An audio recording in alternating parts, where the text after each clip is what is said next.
My name is Tabitha Davies, and I am the co-founder and co-director of Esperanza Sanctuary here in Sky Valley, California.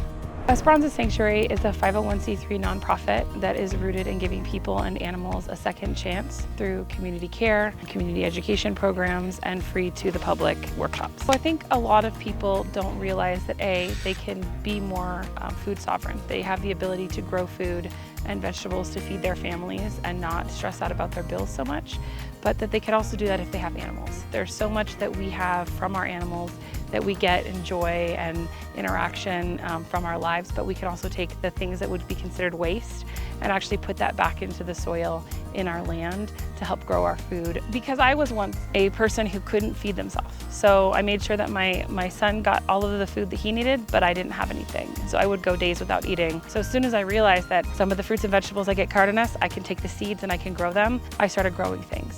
And then I realized how easy it was and that there were ways to make it more budget friendly, because not everybody can go and spend an insane amount of money on soil that is also filled with chemicals that you don't necessarily want in your food. So being able to compost allowed me to make my own soil. For a lot of that, it's putting back into the soil nutrition. So in our area, we have sandy loam and a never-ending supply of boulders. For people that want to grow things, you can't always put a plant in sand and have it thrive.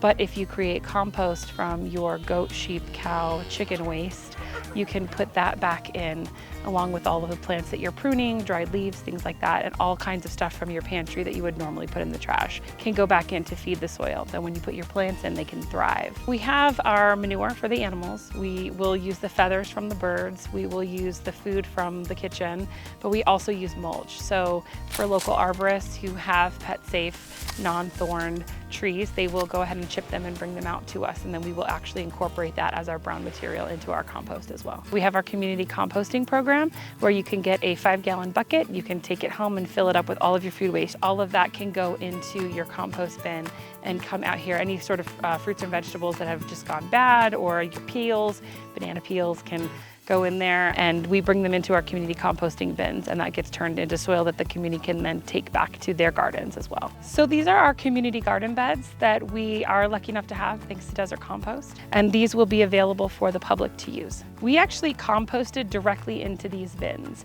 So we had about, I want to say almost 11,000 pounds of food waste and diverted brown wood chip material. We filled them completely, and they have just been composting away and slowly lowering. If you want to come in here, and then inside we turned food waste into nice, rich, black, nutrient-dense soil.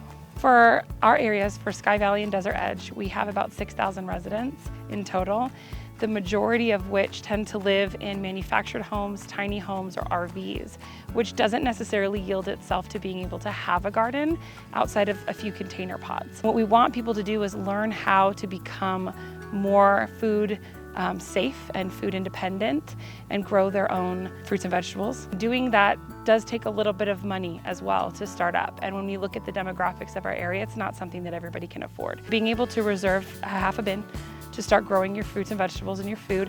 It's on an irrigation system. They don't have to take the spoons out of their day to come over here and make sure everything is watered, especially if they're working multiple jobs. But they do get to harvest it. They get to enjoy the gardening aspect. They get to play around with different types of gardening styles and growing different fruits and vegetables and greens. And they don't have to worry about the immediate cost of putting it together. And sometimes that helps people decide whether or not they want to grow something of their own at their area, or come with ideas where they can build their own garden out at home. We also want to make sure it's accessible. So everything that we have in between is wheelchair accessible, distance-wise, so people can maneuver. We have a lot of space to make sure that anybody with any ability has the ability to come and garden.